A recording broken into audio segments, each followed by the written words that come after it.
Alors c'est quoi l'Apocalypse? Pour la plupart des gens, le mot apocalypse est juste un synonyme de fin du monde ou de terrible catastrophe. Beaucoup ne savent même pas qu'il signifie révélation en grec et que c'est le titre du dernier livre de la Bible.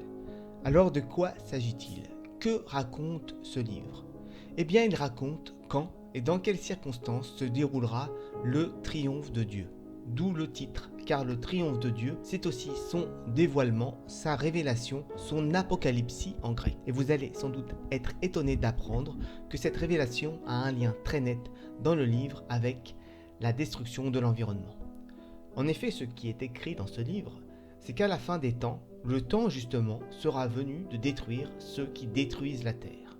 C'est à la fin du chapitre 11. C'est à mon avis le verset central du livre de l'Apocalypse. Or, la colère de Dieu ne peut évidemment pas s'exprimer directement. Dans la Bible, ce sont toujours les conséquences néfastes des mauvaises actions humaines qui sont appelées colère de Dieu. Et donc ici, les conséquences de la destruction de l'environnement. Et ce que les gens ne savent pas non plus, c'est que la fin des temps dans l'Apocalypse, ce n'est pas un synonyme de fin du temps qui passe, donc de tout ce qui existe. Non, c'est juste la fin d'une période de 7 temps évoquée par le prophète Daniel, qui sépare la chute de la Babylone antique du début d'un rendez-vous critique pour l'humanité et à laquelle l'Apocalypse fait référence. D'où l'utilisation du pluriel des temps et pas de l'expression du temps. Il faut en effet savoir que le livre de l'Apocalypse est une reprise du livre de Daniel, lequel est considéré, soit dit en passant, comme un prophète par les 3 religions, c'est-à-dire la moitié de l'humanité au moins. Or, quand on sait que 7 ans, cela fait 2520 ans, et que la Babylone antique s'est écroulée vers 540 avant Jésus-Christ, on se rend vite compte que selon l'Apocalypse, le temps de la destruction de ceux qui détruisent la terre aurait commencé dans les années 70. Vous allez peut-être dire que c'est n'importe quoi. Attendez de savoir comment l'Apocalypse décrit cette destruction. Attendez de savoir quels sont les fléaux qui, dans ce livre, symbolisent la colère de Dieu et qui sont censés s'abattre à la fin des temps, c'est-à-dire à la fin des 7 temps, soit à partir des années 70. Le premier fléau, c'est une épidémie. Immédiatement, on pense au sida, qui a explosé à la fin des années 70. Ça colle particulièrement bien, d'autant que le sida est une zoonose, c'est-à-dire une maladie qui se propage du fait de la pression exercée par l'homme sur l'environnement. Il s'agit donc bien d'une conséquence de la destruction de la Terre. Je ne peux pas mieux expliquer les choses que Dirty Biology, dont la vidéo que j'ai mise en description explique ce qu'est une zoonose et surtout que le nombre de zoonoses augmente fortement, grosso modo, depuis les années 70. On peut en citer quelques-uns: SRAS, Ebola, Zika, grippe aviaire, porcine, arbovirus. De toute façon, il y en a toujours des nouveaux.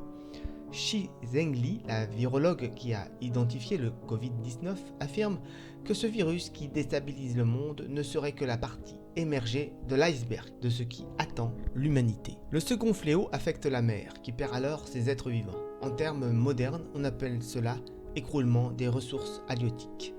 Malheureusement, force est de constater que la prophétie se réalise. Comme le dit le ministère de l'écologie lui-même, la forte hausse des captures depuis les années 70 a entraîné une diminution importante des stocks mondiaux de poissons et un déséquilibre des communautés vivantes dans de nombreuses zones de pêche. La situation est tout à fait catastrophique. Selon une étude de 2003, au début du XXIe siècle, 90% de la biomasse des grands poissons avait déjà disparu. Et ce déclin s'accélère. Le troisième fléau empoisonne les fleuves et les sources d'eau douce, une autre façon d'évoquer la pollution. En 2016, une étude du WWF indiquait que plus de la moitié des vertébrés avaient disparu en 40 ans, de 1950 à 2012. Et les milieux d'eau douce s'avèrent être les plus affectés, avec un effondrement des effectifs de 80%. En 2019, un rapport d'analyse rédigé par un think tank australien et consacré aux conséquences possibles du réchauffement climatique prévoyait qu'avant 2050, 2 milliards de personnes feraient face à une pénurie d'eau potable. Le quatrième fléau, c'est un réchauffement climatique. Et les hommes furent brûlés par une grande chaleur, explique le livre biblique. Je ne vais pas répéter tout ce que vous entendez à longueur d'année sur ce sujet. Je vais juste citer la conclusion d'une étude récente parue dans le journal Proceedings of National Academy of Science. D'ici quelques décennies, un tiers de l'humanité, soit environ 3 milliards de personnes, pourraient vivre dans des régions devenues inhabitables à cause de la chaleur.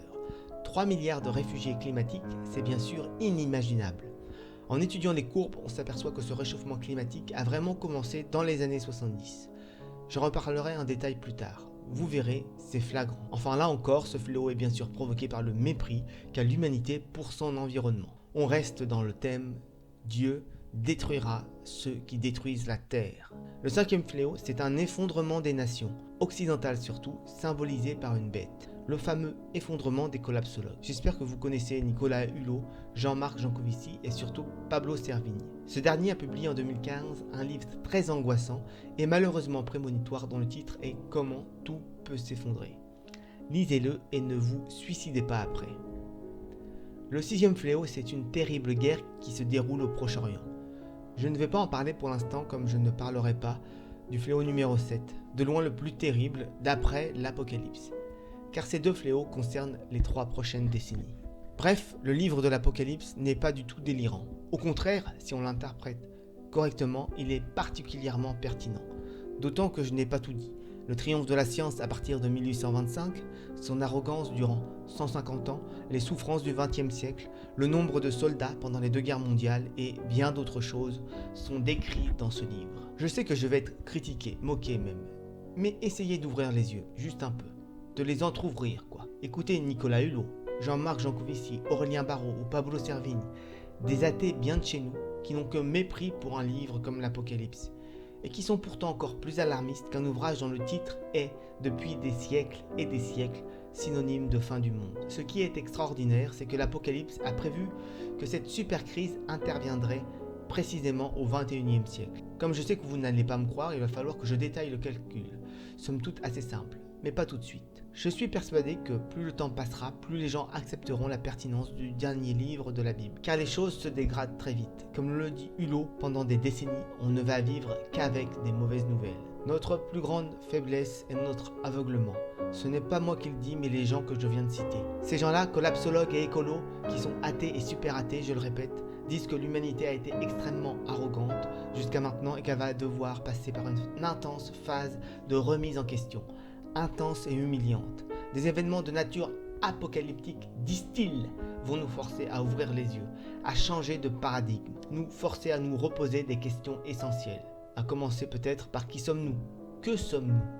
Impossible de répondre à ces questions sans comprendre l'insuffisance du corps. Alors je vous en prie, faites un effort, ce n'est pas si compliqué de comprendre que rien de biologique n'explique pourquoi un corps en particulier, pourtant biologiquement quelconque, nous est si précieux.